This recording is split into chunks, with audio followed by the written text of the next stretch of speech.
When I was diagnosed with type 1 diabetes at the age of 41, I began to work with my doctors and do some personal research to better prepare myself for managing the disease.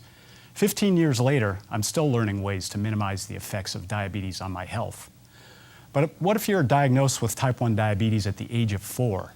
The importance of monitoring glucose levels, proper dosing of insulin, what your diet should consist of, etc., are just as important for children, but require a whole different support model with 24/7 supervision and management by parents or guardians. Our guests today, Ken and Ty Arizpe, are here with their 6-year-old son, Pierce. Pierce was, in fact, diagnosed with type 1 diabetes at the age of 4. On today's show, we're going to talk with Ken and Ty about their experience with Pierce and what it has taught them about caring for him. We'll also hear some thoughts from Pierce about dealing with his condition.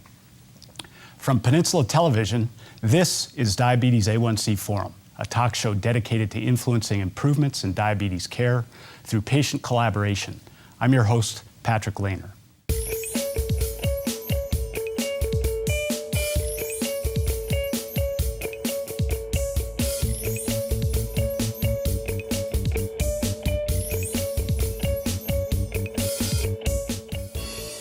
Ken, Ty, and Pierce, welcome to Diabetes A1c Forum.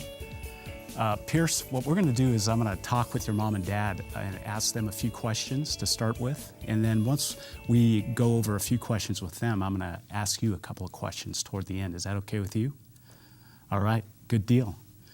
So, Ken, what led to your son's diagnosis for type 1 diabetes? Yeah, it was a couple of years ago, about two years to be exact. And my wife was on a business trip, and we just noticed kind of the signs that we know kind of are typical with diabetes: wetting the bed, insatiable thirst. So when she returned from her trip, we immediately went and saw a doctor, and we got the diagnosis. Wow. Okay.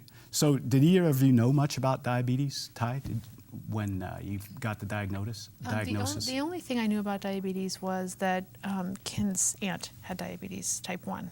Other than that, I knew nothing about it. We had a friend who had it, but I had very little knowledge of it. And so when we went to, when we saw the symptoms for Pierce, and we looked them up online first, and he had pretty much all of the symptoms that type 1 diabetics have. Yeah.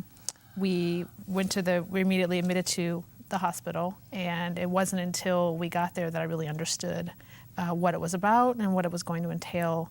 It took several months for me to really understand. So wow. It's been quite a road. So after you found this out, what adjustments and processes did you have to go through to figure out how to deal with this situation? I think working professionals, we kind of took a very clinical approach to it, or we tried to, quite frankly. So we looked, there was a lot of education, so doing all the research and just trying to figure out just really what does it mean to be a type 1 diabetic? And then all the tactical processes that need to be understood and practiced.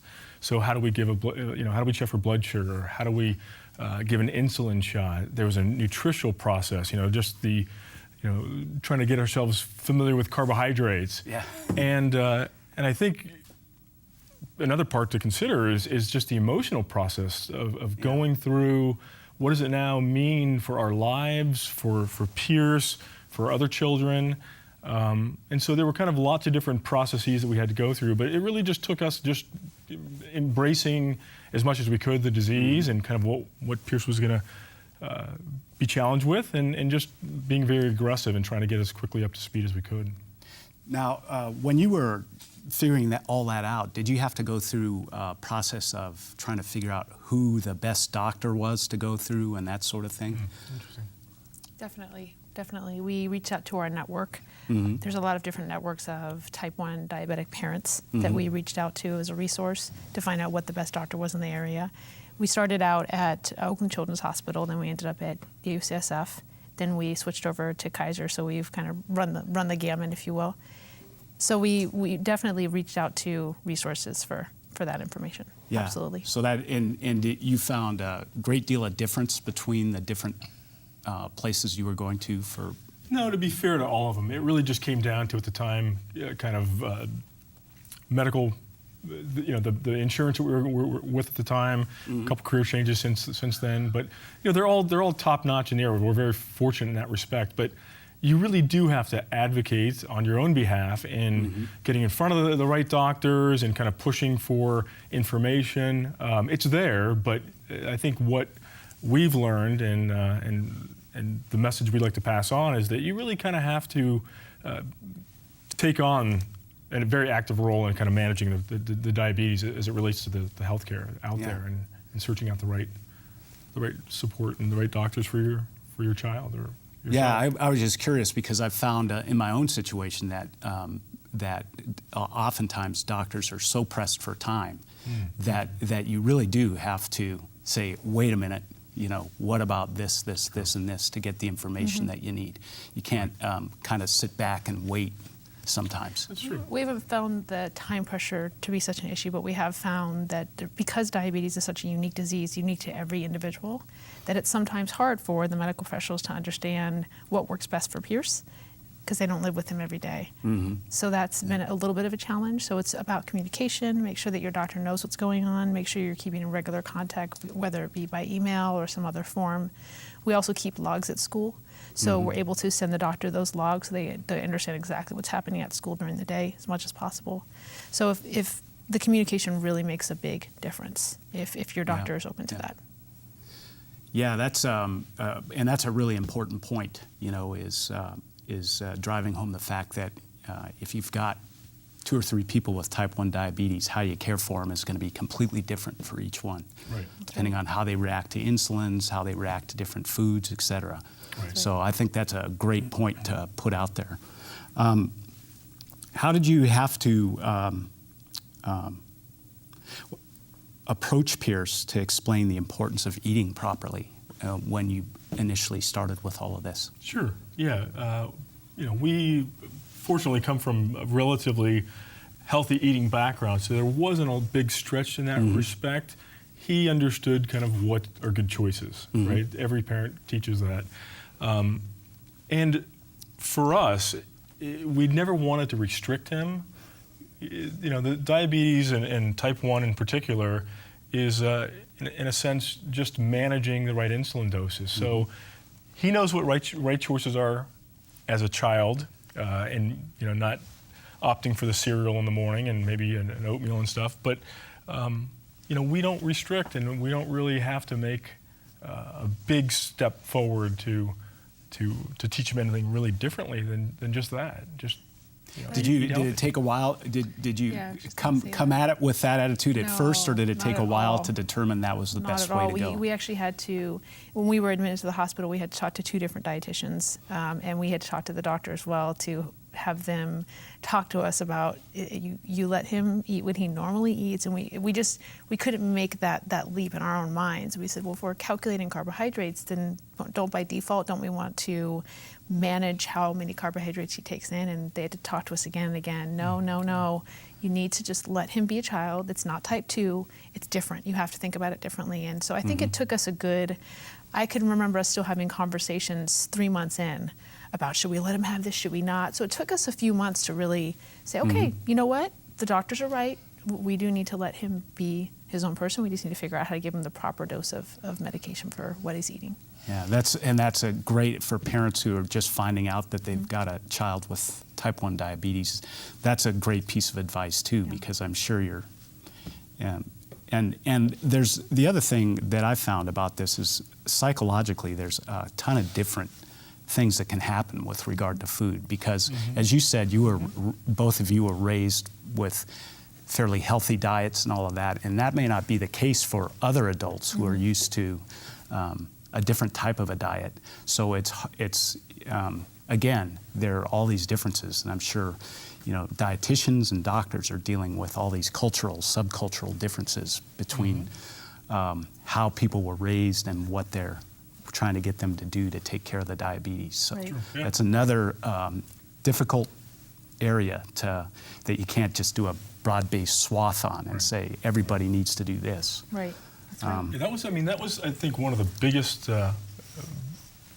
bits of information that was helpful to us is that you'd meet with the doctor, and the doctor would at the end say, look, we can look at this from a clinical side, but really you know your child best. So we can only help you with some kind of borderline guidance, but at the end of the day, you're going to know more about your child and how to manage his diabetes better than us.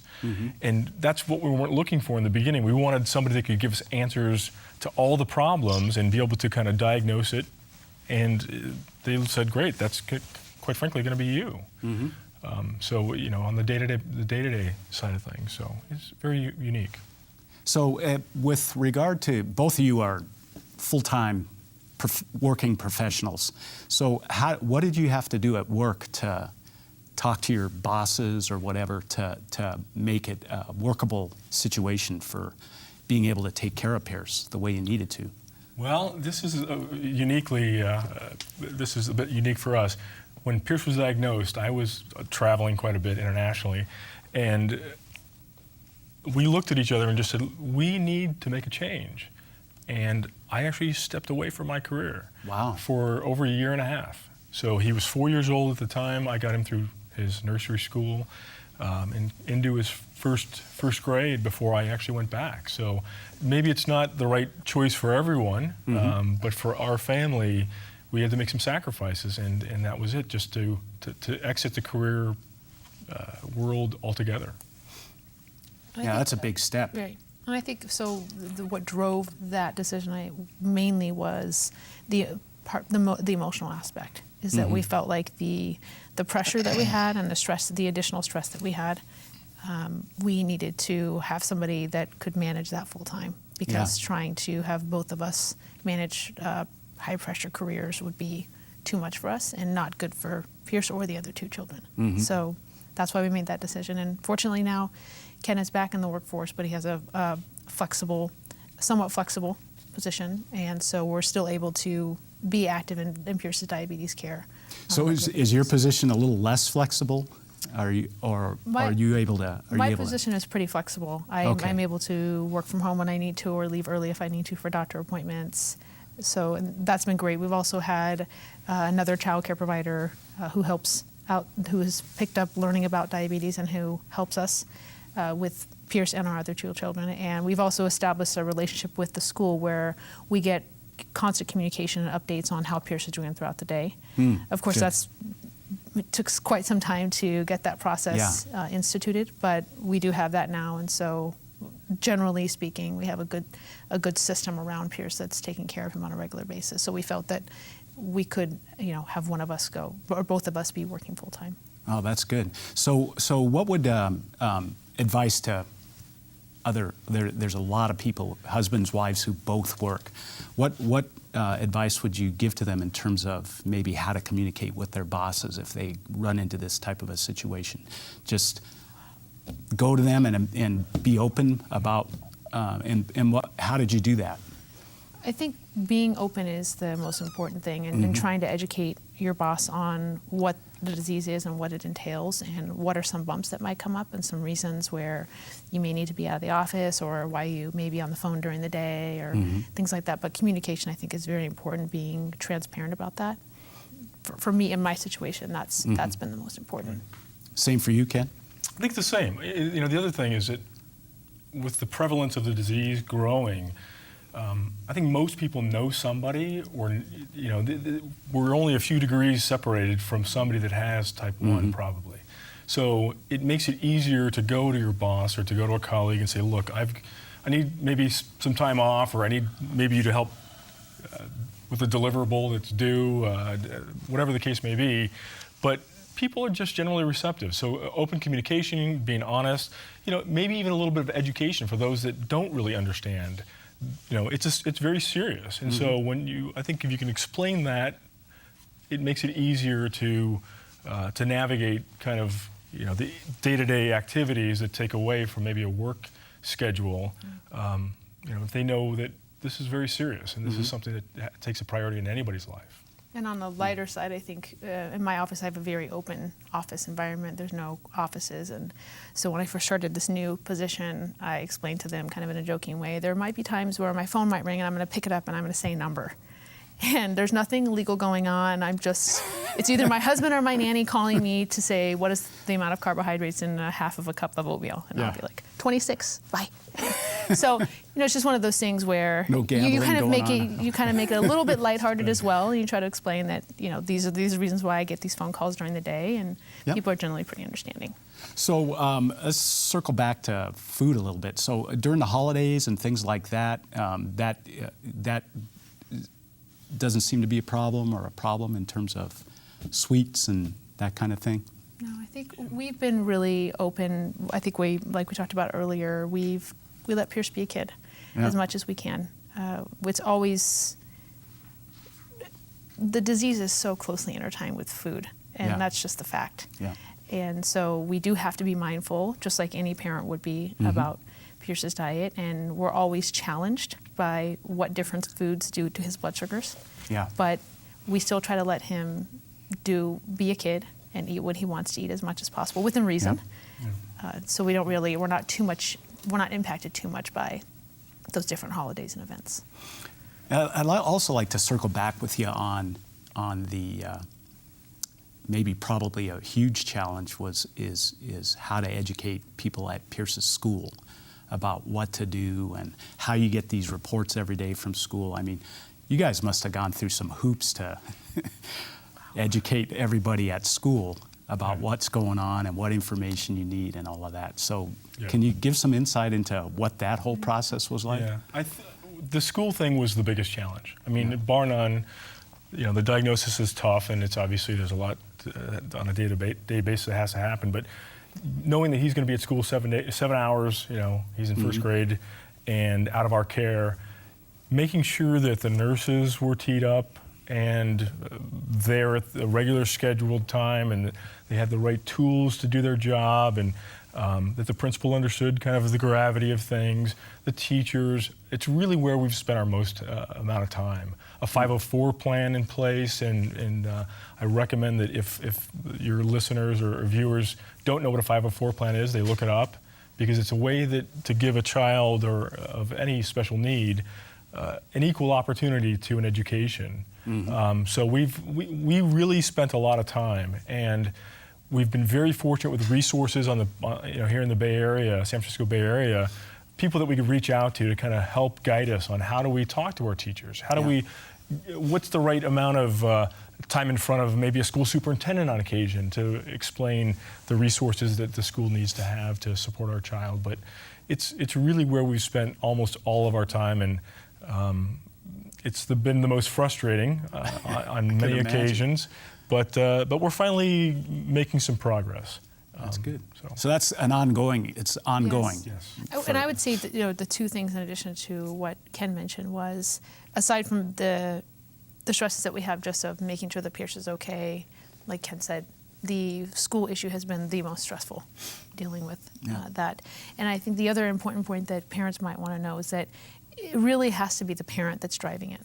You can't leave it up to the school, you can't leave it up to the nurse, it has to be the parent driving your child's care. You have to dictate exactly how you want your child to be cared for during school hours. You need to push for it, you need to prepare for it, you need to create documents. There has to be a protocol in place. You have to test that protocol to make sure that people are following it and that it's been instituted. There's a lot that needs to happen, and you don't think that 7 hours is a long time, but for a diabetic, that's the difference between being here and not. And so it's critical that parents take that initiative and take control and don't assume that the school's going to do it. Yep, that's great advice. And when you start to think about, my perspective on a standard of healthcare is always focused on healthcare professionals. That's a whole other part of it, right? That's beyond the healthcare professionals that you have to deal with when you're talking about a type 1 diabetic child. Exactly. Which is really important piece of information for parents who might come under the same situation that you guys have. Yep. Yeah. So with that, how often does Pierce need to check his blood every day, and how often do you have to administer insulin? So right now, just recently in the last 3 weeks, he's gotten a constant glucose meter. So that device checks his blood. It's a device that stays in his body, and it checks his blood every 5 minutes. So that has been amazing for us to be able to watch what his blood sugar is, see what his blood sugar is right now in a moment in time, but also understand where it's coming from and where it's going. And so we're able to identify if he's trending low or trending high, and so we're able to take corrective action at that point. So now I'd say we've taken down his testing from about anywhere from 12 to 15 times a day to probably 4 to 6 times a day, which has been great for him and his little fingers. That's been really great. On a general day, on a good day, we actually don't have to administer insulin that much except for when he's eating. So he has his basal rate, and with the CGM, we've been able to control the highs a little bit more, so we don't have to give as much insulin for those events. So I'd say 4 to 6 times a day is what we're doing right now. Yeah. So you would recommend that kind of a change if it's available to parents? If it's available. The CGM's made a big difference, and Ty, hopefully not in front of everyone, but she could challenge me on this point because I was not the most readily willing to go the CGM route. I figured we'd try to just do it ourselves for a long time, and when we got it, it made a huge difference in kind of not only the outcome, but just kind of how he's kind of warmed up to some of the more challenging parts of the disease, like getting tested. He knows it. It's not 10 times; it's now only 4 or 5 times. So he's much more willing. Yep, that's great. So, what would you say? Would you say that now that you've got that device, in terms of improving Pierce's health outlook, is that a component of doing that? Yeah, I think so. It was we advocated very hard when he was a 4-year-old. They said, getting a pump, an insulin pump, wasn't for 4-year-olds, and we pushed for that. The CGM, the same thing. At 6 years old, he's got a CGM. The medical advances and the devices and the tools have made probably the biggest difference in the quality of care that he's getting and the outcome with lower A1cs. It's really been the advances and the tools that we now have that have made the biggest difference. So, can you explain the difference between an insulin pump and a CGM? So the insulin pump is it's a needle that you have to change every couple days, and what it does is it just administers the insulin. There's a reservoir with insulin in it, and it just doses him, as opposed to giving an injection, which just by a needle. The CGM is a constant glucose monitor. What that does, it's just testing the amount of blood sugar. So, and like Ty said, the way we would do it before is you take a finger prick and you test that, and it'll give you a number, but I don't know what the number was 5 minutes ago. So I don't know if that number is going up or if it's going down. It's, if this number is 120, that's great, but if it was 420, an hour ago, then we need to prepare because he's on a very steep curve down. So the combination of the CGM to tell us trends, where his blood sugar is going, and the insulin pump, which administers the actual insulin, is a great combination. Okay, great. That'll clarify things for our viewers, about how that works and what the difference between the two are. And this is really important because I've gone out on a 4-mile run, tested my blood right after, and it's about 120. Take a shower, test it again, and it's at 50. So that's what you guys are talking about here. That with a type 1 diabetic, it's you don't know. Right. And that was back to the point of we're at work and we get a phone call that he's, like you say, 120, a perfectly nice number, but there's no comfort in that because we don't know where he's going next or where he's been. So now we can kind of feel a little more comfortable. So there's a couple of more questions I'd like to ask you guys, and then Pierce will get to your questions. You've been great sitting there. If improvements from here were made for Pierce, do you guys have anything in mind that you think would be a great additional thing to help care for Pierce's diabetes and improve his health outlook? I think we got the CGM and we get the insulin pump. What they talk about is a closed loop system, right? So instead of 2 different devices, independent of one another. You'd actually have those combined, and I think that's kind of one of the trends that should be happening. I'd love to see a device that could test his blood sugar when you take a finger prick. Yeah. That actually had some, the strips now have a 20% inaccuracy factor built into them, which is unheard of in any industry, but for whatever reason it's acceptable. Yep. So if we could get some standards where they push device manufacturers and the strip manufacturers for tighter controls, for a better product, and combine the CGM and the insulin pump, I think it'd be huge for our industry, for our community. Yeah, yep. And I think that's another good reason for diabetics to collaborate, another good thing for them to collaborate around and push to make happen. That's true. All right, Pierce, are you ready? So, what has being a type 1 diabetic taught you about yourself? I have to prick my finger a lot. What would you say to a boy your age who just found out he has type 1 diabetes? Did you have any advice for him, or would you tell him? What would you tell him? It wouldn't hurt when you put the needle in your stomach or your back. Oh, that's good. Yeah, because he'd probably be scared about that at first, right? Right. Yeah. What else? What else? Yeah, or maybe I would say you would be proud of yourself because you may be brave before you may be brave when you put the needle in your arm. Yeah, right. Great. Yeah, I'll bet if you ran into another little boy, he'd really appreciate you telling him that. Mm-hmm. Right. What do you feel like when your blood sugar starts to get low? Do you feel a little bit dizzy or?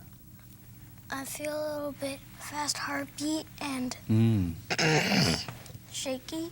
Yeah. And that's when you know you got to eat something, huh? Mm-hmm. Yeah. Or have some juice or something like that. Yeah. Well, Ken, Ty, Pierce, thank you very much for coming on Diabetes A1c Forum. It's been a pleasure having you as guests. Thank you. Ken and Ty are well-educated parents who are leveraging as many resources as possible to successfully help Pierce with type 1 diabetes. After hearing from them about what life is like providing the care and guidance Pierce needs to survive, you can begin to sense the level of difficulty involved. So if you have diabetes like Pierce and I, remember that we are all struggling with the difficulties of managing the disease.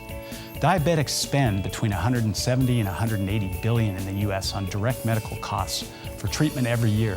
It's clear that these investments in diabetes care need to be reallocated to more effectively and efficiently improve our health outlook.